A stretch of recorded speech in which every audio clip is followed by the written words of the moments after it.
আমিও দুই সন্তানের জনক, আমার দুই মেয়ে রাজুকের সন্তান, রাজুকের ছাত্রছাত্রী ঘরে রাখতে পারি নাই। আমার ছোট মেয়ে এসে আহমা করে কাঁদতেছে, 9 নম্বর আমার বান্ধবীকে গুলি করে মেরে ফেলেছে, আব্বা আমি ওর বাসায় যাবো, আমি ওর বাসায় যাবো। চতুর্দিকে মুহুর্মুহ গড়ি হচ্ছে, আমি ওকে থামাতে পারিনি। ওকে নিয়ে আমি 9 নম্বরে গেছি। ওখানে যে বাংলাদেশ মেডিকেলে ঢুকছি, অসংখ্য ছেলে লাশ হয়ে আছে, ওদের মুখে কথা নাই, কিন্তু ওদের যে প্রকাশটা আছে সেই প্রকাশটা ভয়ঙ্কর ছিল, সেই প্রকাশে আগুন ছিল। ওখান থেকে আমি 4 তারিখে রাত্রে থানার সামনে যেভাবে আমি ছেলেদের শুয়ে থাকতে দেখেছি, অসংখ্য ছাত্র আহত নিহত রাস্তায় পড়ে আছে। এইসব পরিবেশ, এইসব স্মৃতি আপনারা যারা দেখেছেন তারা কখনো ভুলবেন না। এগুলো ভুলা না, এখান থেকে আমাদের শিক্ষা নেওয়ার আছে। এখান থেকে আমরা শপথ নিব, আমাদের এই রক্তের বিনিময়ে যে স্বাধীনতা আমরা পেয়েছি 71 সালে, আমরা এই জুলাই আগস্টের এই সংগ্রামে যে বৈষম্য বিরোধী একটা বাংলাদেশ পেয়েছি, এই বাংলাদেশকে সুন্দরভাবে সামনে নিয়ে যাওয়ার জন্য আমরা সবাই প্রতিজ্ঞাবদ্ধ থাকবো। আমাদের পিতাদের, ম্যাডাম একটু আগে বলে গেছে যে ওরা আমাদের পিতা, ওরা আমাদের সন্তান না, ওরা আমাদের পিতা।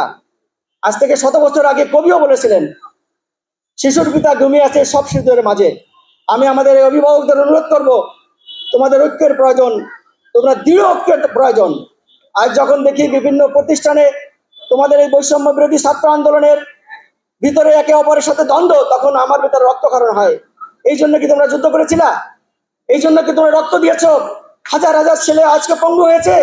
এই জন্য কি আজকে আমার মায়ের বুক খালি হয়েছে?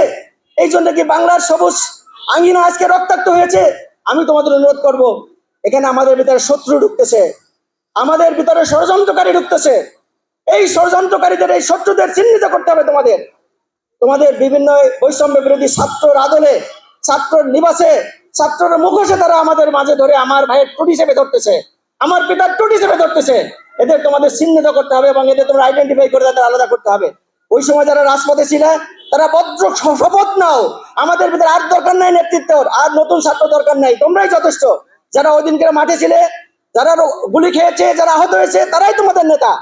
যারা 100 হারিয়েছে, 200 হারিয়েছে, তাদের ব্রেনের চোখ খোলা আছে, তাদের হৃদয়ের চোখ খোলা আছে, তারাই তোমাদের নেতা। তাদের তোমাদের সাথে রাখো, নতুন নেতার দরকার নাই। নতুন নেতা আসলেই তোমাদের টুটি হিসেবে ধরবে, যেভাবে আমরা এই 50 বছরে আমাদের টুটি হিসেবে ধরেছে। আমি 71 যুদ্ধ দেখেছি, আমি তখন 7-8 বছরের এক টকবকে যুবক। আমাকে আমার বাবা কয়েকবার বস্তায় ঢুকাই রাখেছে যাতে আমাকে মেরে না ফেলে। আমি বস্তার ভিতর থেকে দেখছি আমার উঠানে গুলি করে করে কিভাবে আমার এলাকার মানুষকে মারতেছে হানাদার বাহিনী। একই চিত্র দেখেছি আমি এই জুলাই আগস্টের যুদ্ধে, 24-এর যুদ্ধে। আর যুদ্ধ দেখতে চাই না, এই সুন্দর বাংলার আঙিনায় আর কোনো রক্ত দেখতে চাই না। আমি আপনাদের অনুরোধ করব, আমার পিতাদের অনুরোধ করব, তোমাদের ঐক্য তোমরা সুদৃঢ় রাখো, যাতে কোনো জায়গা থেকে কোনো শত্রু এসে তোমাদের টুট হিসেবে ধরতে না পারে। দেশ এগিয়ে এগিয়ে যাবে, তোমাদের এই নেতৃত্ব এই দেশ কোনোদিন বলবে না তোমরা নক্ষত্র হয়ে গেছো। যুগে যুগে যেভাবে 71-এর সোলজাররা নক্ষত্র হয়ে আছে, ভাষা আন্দোলনের 52-র সোলজাররা আমাদের নক্ষত্র হয়ে আছে, তোমরা সারা জীবনে পৃথিবীর নক্ষত্র থাকবে। সারা পৃথিবী অলরেডি তোমাদের চিনে গেছে তোমরা কত বড় নক্ষত্র। তোমাদের আর পরিচয় দেওয়ার দরকার নেই। তোমরা শুধুমাত্র অনুরোধ, তোমরা একত্রিত থাকো, ইউনাইটেড থাকো, তোমাদের কেউ কখনো পরাজিত করতে পারবে না। আর এইভাবে সমন্বয় মিটিং, যারা আহত নিহত হচ্ছে তাদের নিয়েই তোমরা মিটিং করো, মাসে একবার করো। স্কুলে, কলেজে, ইউনিভার্সিটিতে তোমাদের প্রতিনিধি দ্বারা নেতৃত্ব তৈরি করো, তাদেরই বিপি নিয়োগ করো, তাদেরই সেক্রেটারি নিয়োগ করো, তাদের অধীনে সবাই থাকবে ইনশাল্লাহ।